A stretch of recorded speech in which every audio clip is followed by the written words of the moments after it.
오랜만에 소주를 마셨습니다. 술이 몸에 안 맞는 체질이라서 그동안 쳐다본 적도 없었지만 오늘은 내 자신을 위로할 길이 없어서 마셨습니다. 한 모금 넘기자마자 심장이 미친 듯이 뛰기 시작했습니다. 눈물이 나왔습니다. 저는 왜 이렇게 애가 많은지 모르겠습니다. 나이가 들었는지 온몸이 쑤시고 아픈데 언제까지 혼자서 독박 간병을 해야 할까 싶습니다. 저는 5남매 중 막내입니다. 위로 오빠가 넷, 저 하나. 유일한 딸이라서 예쁨 받으며 컸겠구나 하시는 분들이 많으셨지만 전혀 그렇지 않았어요. 딸은 살림미천이라고 하면서 어릴 때부터 오빠들 뒤치다꺼리하며 컸습니다. 엄마는 제가 25살 때 돌아가셨어요. 마지막 말씀이 아직도 귓가에 맴돕니다. 넌 딸이고 막내니까 아버지 잘 모셔라. 그때는 그 말이 무슨 뜻인지 몰랐어요. 그냥 착하게 살라는 말인 줄 알았죠. 하지만 그게 아니었습니다. 그건 예언이었어요. 제 인생 전체를 관통하는 저주 같은 예언. 아버지는 제가 30살 때 첫째 오빠한테 재산을 다 주셨습니다. 사업 자금이 필요하다고요. 땅도 집도 예금도 전부. 나중에 다 돌려받을 거다. 우리 집안 장소는 크게 될 거야. 아버지는 그렇게 믿으셨어요. 첫째 오빠를 끝까지 믿으셨죠. 저희 넷은 한 푼도 못 받았습니다. 둘째 오빠가 따졌어요. 아버지, 저희는요? 저희 몫은 없습니까? 아버지는 차갑게 대답하셨습니다. 형 잘 되면 너희도 다 잘 되는 거야. 가족이 그런 거 아니냐? 그날 이후 오빠들은 아버지를 멀리했어요. 명절에도 안 왔습니다. 전화도 잘 안 받았죠. 저만 남았어요. 결혼하고 애 낳고 살림하면서도 주말마다 아버지 집에 갔습니다. 밑반찬 해드리고 청소하고 빨래하고 남편이 툴툴거렸어요. 당신 오빠들은 뭐하고 혼자서 그러고 있어? 대답할 말이 없었습니다. 저도 모르겠으니까요. 왜 저만 이래야 하는지. 그렇게 5년이 지났습니다. 어느 날 셋째 오빠에게서 충격적인 소식을 들었습니다. 큰 오빠는 아버지 재산 전부를 가져가 놓고 사업이 망했다고요. 큰 오빠 집은 곧 경매로 넘어갈 처지라며 셋째 오빠가 화가 잔뜩 난 목소리로 알려주었습니다. 어머니와 아버지가 평생 모은 재산이 한순간에 사라지게 되었습니다. 둘째 오빠도 전화가 왔습니다. 목소리가 차가웠어요. 너 소식 들었지? 응, 들었어. 아버지 충격 받으실 것 같은데 어쩌지? 충격? 나 참 뭘 걱정해. 우리는 한 푼도 못 받았잖아. 아버지가 알아서 감당하셔야지. 난 이제 손 뗀다. 아버지든 첫째 형이든 난 모른다. 둘째 오빠도 화가 난 상태로 전화를 끊었습니다. 오빠들이 하나둘씩 멀어졌어요. 전화도 안 받고 집에도 안 오고 아버지 생신에도 나타나지 않았습니다. 아버지는 첫째 오빠가 망한 걸 알게 되셨어요. 그날 아버지 집에 갔더니 아버지가 마루에 앉아 계셨습니다. 손에는 소주병이 들려 있었어요. 아버지, 뭐냐? 목소리가 힘이 없었어요. 술 드시면 안 되는데. 몸 안 좋으시잖아요. 괜찮아. 오늘만 마신다. 하지만 거짓말이었어요. 다음 주에 갔을 때도 그 다음 주에도 아버지는 술을 드시고 계셨습니다. 담배도 다시 피우기 시작하셨어요. 아버지, 담배는 정말 안 돼요. 기관지 안 좋으시잖아요. 이것마저 못하면 뭐하냐? 아버지 눈에 눈물이 고였어요. 그 모습을 보는 게 너무 힘들었습니다. 시간이 한참 지나 결국 아버지가 78살 되던 해에 기침이 심해지시더니 병원에서 폐암 판정을 받으셨어요. 말기였습니다. 아마도 큰오빠의 사업과 다른 자식들과의 연락 부재로 혼자서 스트레스를 많이 받으신 듯 했습니다. 의사 선생님이 말했습니다. 가족분들이 많이 도와주셔야 합니다. 혼자서는 일상생활이 어렵습니다. 저는 그날 바로 오빠들한테 전화했어요. 첫째 오빠, 둘째 오빠, 셋째 오빠, 넷째 오빠. 순서대로 다 돌렸습니다. 첫째 오빠는 전화를 안 받았어요. 2번, 3번, 10번을 걸어도 안 받더군요. 둘째 오빠는 받았습니다. 그런데 첫마디가 이랬어요. 재산 다 첫째 줬잖아. 첫째가 알아서 하겠지. 셋째 오빠도 비슷했어요. 나도 애들 대학 등록금 내느라 빠듯해. 미안하다. 넷째 오빠는 아예 퉁명스럽게 말했습니다. 나 몰라. 난 아버지한테 받은 것도 없어. 전화를 끊고 나니 손이 떨렸어요. 핸드폰을 쥔 손에 힘이 하나도 안 들어갔습니다. 그때 깨달았어요. 아, 결국 내가 혼자서 아버지를 간병해야 하는구나 라고요. 아버지는 병원에서 집중 치료를 받으신 뒤 병원비가 만만치 않아서 저희 집에서 요양하셨습니다. 나이가 있으신 분들은 완치라기보다 함께 쭉 가지고 간다고 생각해야 한다고 하더라고요. 저는 낮에는 아버지를 돌보고 저녁에는 근처 식당에 나가 설거지 아르바이트를 했어요. 월급은 80만 원. 아버지 약가, 기저귀가 영양제 값에 다 들어갔습니다. 남편은 불평했어요. 당신 형제들은 뭐 하냐고. 왜 우리만 이 고생이야? 나도 알아. 나도 억울해. 하지만 어쩌겠어. 아버지를 그냥 내버려 둘 순 없잖아. 그렇게 제 몸과 마음은 지쳐갔고 5년이라는 세월이 흘렀습니다. 아버지는 점점 말라가셨어요. 기저귀를 갈아드릴 때마다 뼈만 앙상하게 남은 다리를 보면 눈물이 났습니다. 아빠, 조금만 버티세요. 제가 끝까지 모실게요. 아버지는 가끔 제 손을 잡으셨어요. 주름진 손으로 제 손등을 쓰다듬으시며 떨리는 목소리로 말씀하셨죠. 미안하다, 내가 고생이 많구나. 그 말 한마디에 또 버텼습니다. 그리고 어느 날 새벽 4시쯤이었어요. 아버지께서는 결국 병을 이겨내지 못하시고 돌아가셨어요. 장례식장에는 오빠들이 왔어요. 상주 자리에 앉아서 조문객들한테 인사했죠.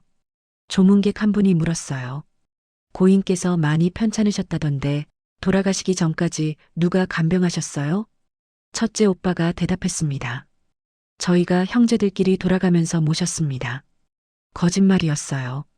5년 동안 단 한 번도 안 왔으면서 이제 와서 저렇게 말하다니 어이가 없었습니다. 화가 났지만 아버지 장례식에서 싸우고 싶지 않아 참았습니다. 장례를 치르고 나니 몸이 풀어졌어요. 몸살이 왔습니다. 무릎이 쑤시고 허리가 아프고 숨 쉬는 것조차 힘들었습니다. 이제 좀 쉬어야지. 그렇게 생각했어요. 솔직히 말하면 아버지 돌아가시니 마음이 후련했습니다. 그런데 운명은 저를 놔주지 않았습니다. 아버지 장례를 치르고 2년쯤 지났을 때였어요. 남편은 택시 일을 하는데 교통사고를 당했습니다. 다리를 많이 다쳤어요. 수술을 했지만 제대로 걷지 못하게 됐죠. 평생 지팡이 짚고 살아야 합니다. 무리하면 휠체어 생활도 각오하셔야 해요. 의사 선생님 말을 듣는 순간 눈앞이 캄캄해졌습니다. 아, 또구나. 또 시작이구나. 내 인생 지겹다 정말. 남편은 집에만 있게 됐어요. 일을 못하니까 수입도 끊겼죠. 물 좀 갖다 줘. 약 좀 챙겨줘. 저녁은 뭐야? 고기 먹고 싶은데. 하루 종일 심부름이었습니다. 저도 60이 넘었는데 무릎도 아프고 허리도 아픈데 아침부터 저녁까지 남편 시중만 들었어요. 저는 아들이 하나 있습니다. 35살. 아직 결혼을 안 했어요. 엄마, 나 결혼 못할 것 같아. 왜냐고 물었죠. 집에 돈이 없잖아. 결혼 자금도 없고 신혼집 마련할 돈도 없고 나 같은 놈이 무슨 결혼이야. 차라리 혼자 사는 게 나아. 아들의 목소리가 원망으로 가득했습니다. 저는 아무 말도 못했어요. 생각해보니 아버지 간병에 남편 간병에 자식에게 신경 쓸 겨를이 없었습니다. 미안했어요. 너무 미안해서 가슴이 찢어지는 듯 했습니다. 그날 밤 저는 편의점에 갔습니다. 소주 한 병을 샀어요. 집에 돌아와서 남편이 자고 난 뒤에 혼자 부엌 바닥에 앉았습니다. 병뚜껑을 열었어요. 손이 떨렸습니다. 64년을 살면서 술을 마신 적이 잘 없거든요. 술을 마시면 심장이 빨리 뛰는 체질이에요. 그래서 평생 입에도 안 댔죠. 하지만 그날은 달랐어요. 한 모금 마셨습니다. 목구멍이 따가웠어요. 심장이 쿵쾅거렸습니다. 숨이 막혔어요. 눈물이 와르르르 쏟아졌습니다. 왜 나만 이래야 돼? 소리내서 울었어요. 나도 사람이야. 나도 쉬고 싶어. 나도 좀 쉬고 싶다고. 바닥에 엎드려 울었습니다. 아버지 5년 간병하고, 이제 남편 간병하고, 아들한테는 미안하고, 형제들은 다 나 몰라라 하고, 대체 나는 왜 태어났지? 남들은 내 나이에 여행 다니고, 손주 재롱 보면서 즐거워하고 있을 때, 나는 아직도 왜 갈 길이 멀어 보이지? 울다 지쳐 잠들었다 깨어났습니다. 핸드폰 알람이 울렸어요. 아침 6시. 남편 아침 차려달라고 징징대는 시간. 몸을 일으켰어요. 무릎이 욱신거렸지만 일어나야 했습니다. 아침 준비를 하고 설거지를 하고 청소를 하고 또 남편 점심 먹이고 설거지하고 그렇게 하루가 갔습니다. 저녁 무렵이었어요. 남편이 TV 보는 동안 저는 방에 들어가 핸드폰을 꺼냈어요. 시니어 고민 상담방. 몇 달 전에 핸드폰 하다가 우연히 가입했던 온라인 커뮤니티였습니다. 비슷한 나이대 분들이 모여서 서로 고민을 나누는 곳이었어요. 저는 떨리는 손으로 글을 썼습니다. 저는 64세 여자입니다. 5남매 중 막내예요. 아버지가 첫째 오빠한테 재산을 다 주셨어요. 나머지 형제들은 한 푼도 못 받았죠. 아버지가 폐암에 걸렸을 때 오빠들은 다 모르쇠 했어요. 결국 제가 5년 동안 혼자 간병했습니다. 낮에는 아버지 돌보고 저녁에는 식당 설거지 알바하면서요. 아버지 돌아가시고 나서 이제 좀 쉬나 했더니 남편이 사고로 다리를 못 쓰게 됐어요. 또 간병입니다. 아들은 돈이 없다고 결혼하기 싫다고 하고 남편은 하루 종일 이것저것 시키고 저도 무릎 아프고 허리 아픈데 나도 늙었는데 끝이 보이지 않습니다. 언제까지 이렇게 살아야 할까요? 끝도 없는 제 인생이 속상합니다. 누가 좀 위로해 주세요. 글을 올리고 나니 눈물이 또 났어요. 핸드폰 화면이 흐려졌습니다. 10분쯤 지났을까요? 핸드폰에 알림이 떴습니다. 댓글이 달렸어요. 꽃할매님, 언니 저도 똑같았어요. 시어머니 3년 모시는 중에 남편 중풍 와서 또 8년 간병했어요. 그 마음 너무 잘 알아요. 많이 우셨죠? 저도 매일 밤 울었어요. 또 알림이 왔어요. 산들바람. 64세면 아직 젊으신 거예요. 그런데 벌써 이렇게 다 쏟아부으시면 안 돼요. 중간중간 쉬셔야 해요. 제발 당신 자신을 좀 생각하세요. 나비야 헐헐. 형제들 정말 너무하네요. 재산 받은 사람이 간병해야 하는 거 아닌가요? 언니는 아무 잘못 없어요. 댓글이 계속 달렸습니다. 5개, 10개, 20개. 모르는 사람들이었지만 다들 저를 위로해줬어요. 언니 잘못 아니에요. 언니 너무 고생 많으셨어요. 제발 당신도 좀 챙기세요. 눈물이 주르륵 흘렀습니다. 이렇게 위로받는 게, 이렇게 누군가 내 편이 되어주는 게 얼마만인지 모르겠어요. 그런데 한 댓글이 유독 눈에 들어왔습니다. 자유할매. 형제들한테 병원비랑 간병비 청구해 보셨어요? 법적으로 자식은 부모 부양 의무가 있어요. 혼자 다 떠안을 이유가 없습니다. 그리고 남편분도 장애 등급 받으셨으면 정부 지원 받을 수 있어요. 활동 보조 서비스 신청하면 요양보호사가 집에 와서 도와줍니다. 혼자 다 할 필요 없어요. 나라 제도를 활용하세요. 그리고 이제는 당신을 위해 사세요. 저는 그 댓글을 몇 번이고 읽었어요. 법적으로 청구할 수 있다고? 활동 보조 서비스? 요양보호사? 전혀 몰랐던 얘기들이었습니다. 그동안 저는 그냥 참는 게 당연한 줄 알았어요. 막내니까, 여자니까, 착하게 살아야 하니까. 그런데 이 댓글을 보니 뭔가 달라질 수 있을 것 같았어요.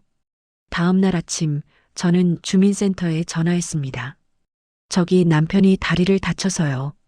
장애 등급 받을 수 있는지 알고 싶은데요. 직원분이 친절하게 설명해 줬어요. 병원에서 장애 진단서를 받아오시면 등급 심사를 받으실 수 있습니다. 등급이 나오면 활동 보조 서비스나 장애인 수당이나 연금 같은 것도 신청 가능하세요. 귀가 번쩍 뜨였어요. 그럼 집에 사람이 와서 도와주는 건가요?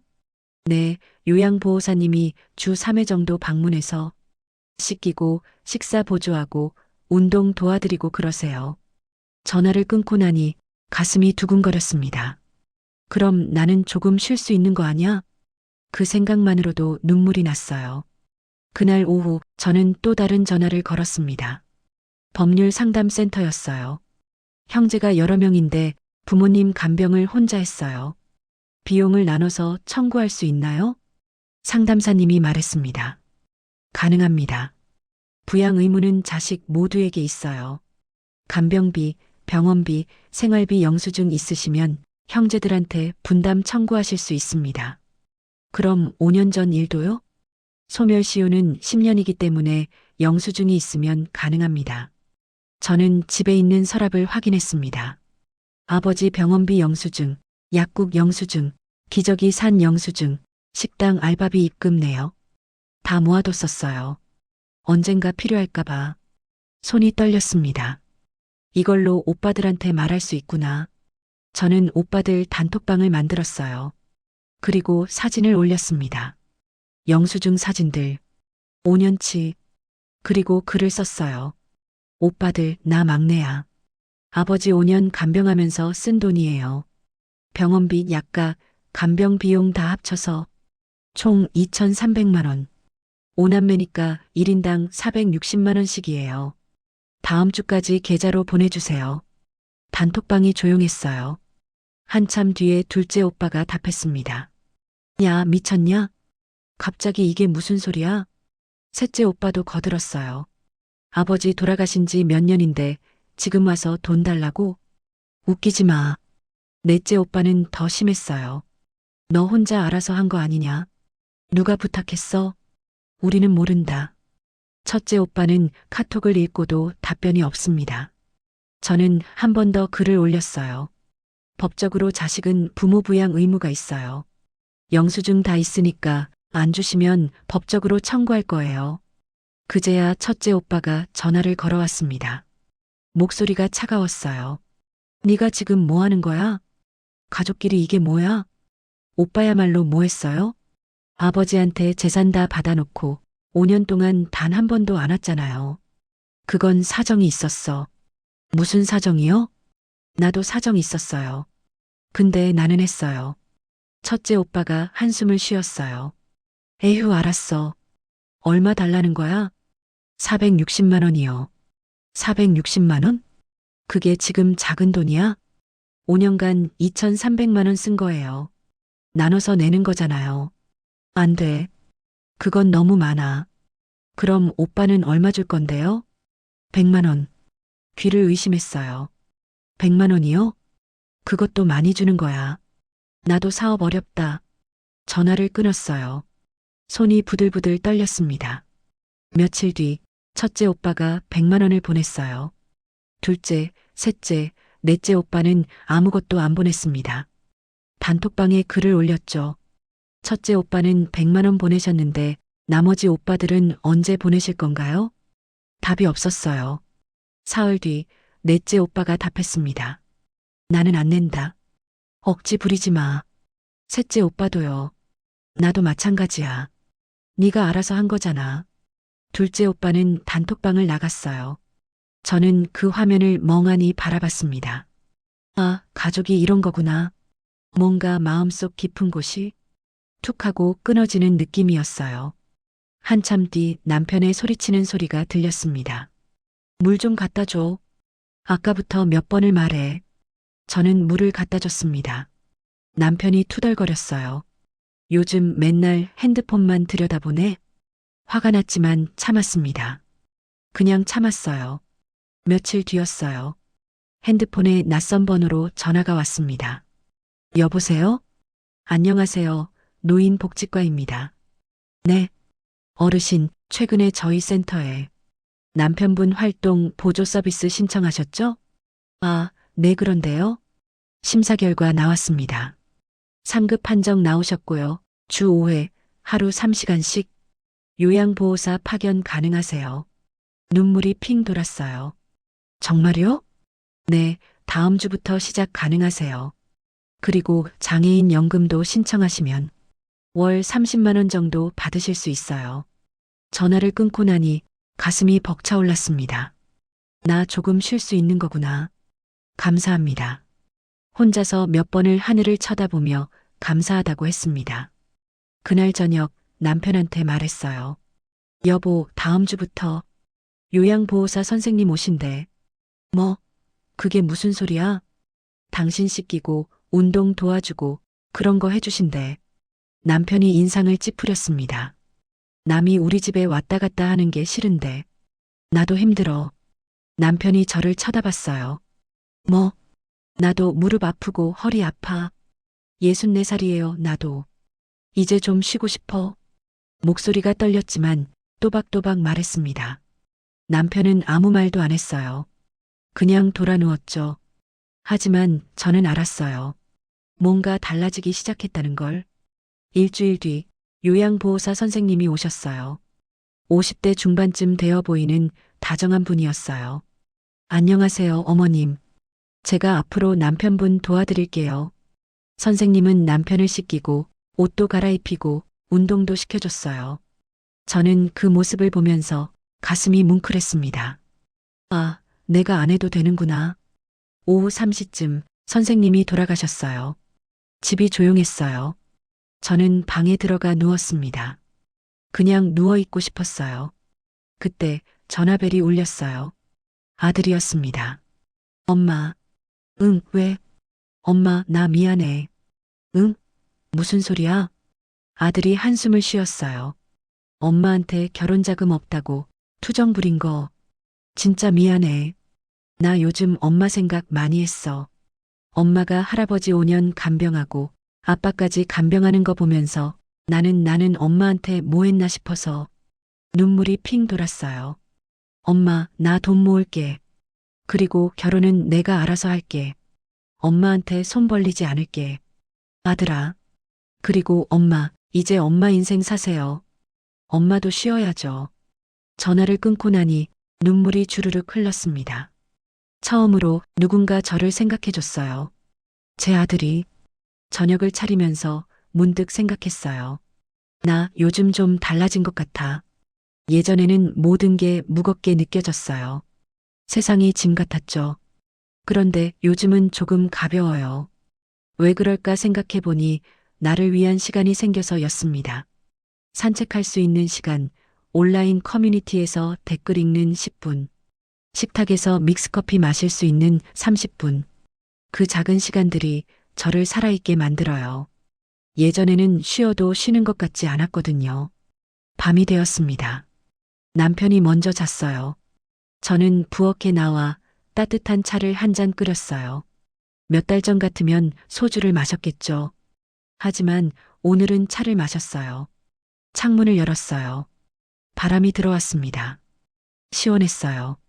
저는 차를 홀짝이며 핸드폰을 켰어요. 시니어 고민 상담방에 들어갔습니다. 새로운 글이 올라와 있었어요. 제목 시어머니가 너무 힘들게 해요. 죽고 싶어요. 저는 댓글을 달았어요. 저도 그랬어요. 정말 힘들었어요. 근데 당신도 쉴 자격 있어요. 주민센터에 전화해 보세요. 도움 받을 수 있는 제도들이 있어요. 응원할게요. 댓글을 달고 나니 가슴이 따뜻해졌어요. 예전에 저한테 누군가 저를 위해 도와줬듯 이제는 제가 누군가를 위로해주고 있습니다. 차를 다 마시고 컵을 씻었어요. 거울에 비친 제 얼굴을 봤습니다. 주름이 깊어졌어요. 머리도 하얗게 샜고요. 하지만 오늘의 저는 어제의 저보다 조금 더 웃고 있었어요. 괜찮아, 하나. 이제 조금씩 나아질 거야. 스스로에게 말했습니다. 그날 밤 저는 처음으로 편안하게 잠들었어요. 악몽도 안 꿨어요. 그냥 깊이 잤습니다. 64년을 살면서 저는 늘 누군가를 위해 살았어요. 아버지를 위해, 남편을 위해, 아들을 위해, 형제들을 위해. 그런데 이제 깨달았어요. 나도 사람이에요. 나도 쉴 자격이 있어요. 당신도 그렇습니다. 당신이 지금 힘들다면 당신이 지금 참고 있다면, 당신이 지금 혼자 모든 걸 떠안고 있다면 해결 방법이 분명히 존재하기 때문에 힘들어하지 말고 도움을 요청하세요. 그리고 당신은 행복할 자격이 있습니다. 응원할게요. 우리 힘내봅시다.